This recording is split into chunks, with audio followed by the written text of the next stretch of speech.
Welcome back to the special edition of Hannity. If you think liberal hate speech is bad on television, you won't believe the disgust and rhetoric that left-wing radio talkers are spewing every day on the airwaves. Joining me now to go through some of the most outrageous examples, the Radio Equalizer, Brian Maloney. How are you, Brian? Great, David. Thanks a lot for having me on. All right, so let's fire up the first one. This is Ed Schultz, who blames the Detroit bankruptcy on Republican promises and lies. Let's hear it.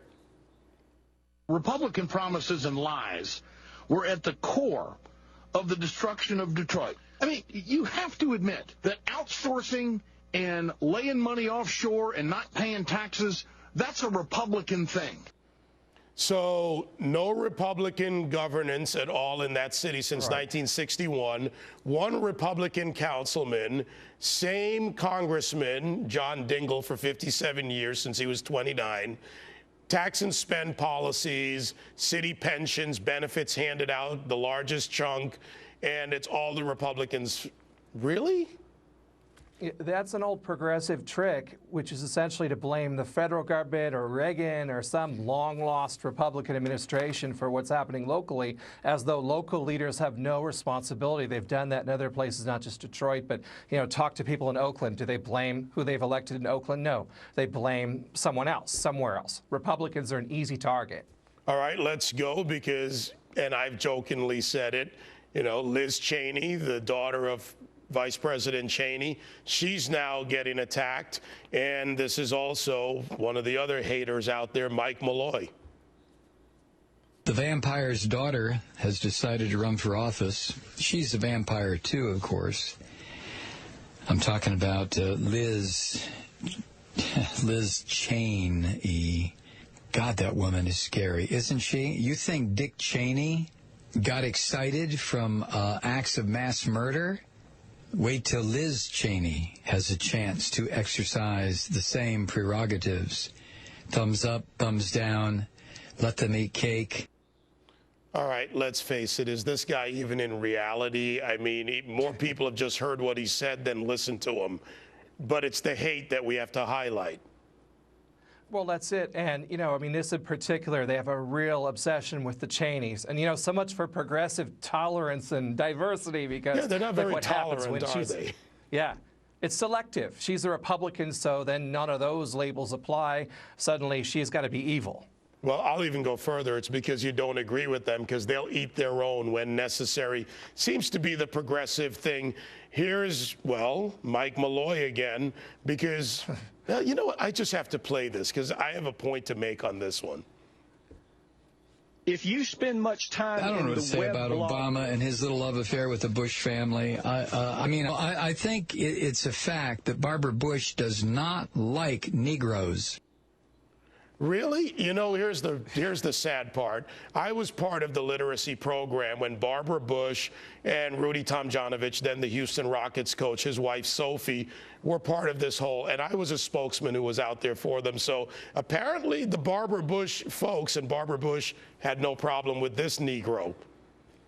Well, and if a conservative were to even use that word on the air, you know, but for some reason he has a pass because he's progressive, you know, so progressive means they can get away with whatever they want to say. I think progressive means they're regressive in their thought, and maybe they just need to get out of their own heads. All right, let's go to Mike Papantonio, filling in for Ed Schultz. More hate. If you spend much time in the web blog world, you probably have noticed, certainly over the last year and a half, the hate hags have become more creepier than usual. I mean, they're already creepy, but now they've moved the dial on creepy. Michelle Malkin has stepped up her putrid hate language against immigrants, suggesting that they need to be punished, that militia border patrol should keep immigrant vermin, as she puts it, out of her country. She has that special kind of personality that people love to hate. So why would the little malignant Malkin be so willing to keep turning up her immigrant hate message along with the dozens of other hate lines that she uses every day? Well, it's the same story. It's the Rush Limbaugh story. It's simple. Even the lunatic cable TV and right-wing crazy radio networks They only have so much time that they can devote to female hate freaks or any kind of hate freaks, like Malkin or her gutter mouth sister Ann Coulter. There's a limited amount of real freakish hate time available. That's the case with all the hate talkers, whether you're talking about Rush, whether you're talking about Hannity, whether you're talking about Savage.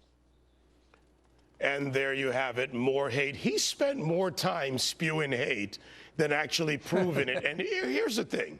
Yeah. They do it in the headlines or the open for the segment, never supported in the story. Right. We're not going to get rid of these guys, are we?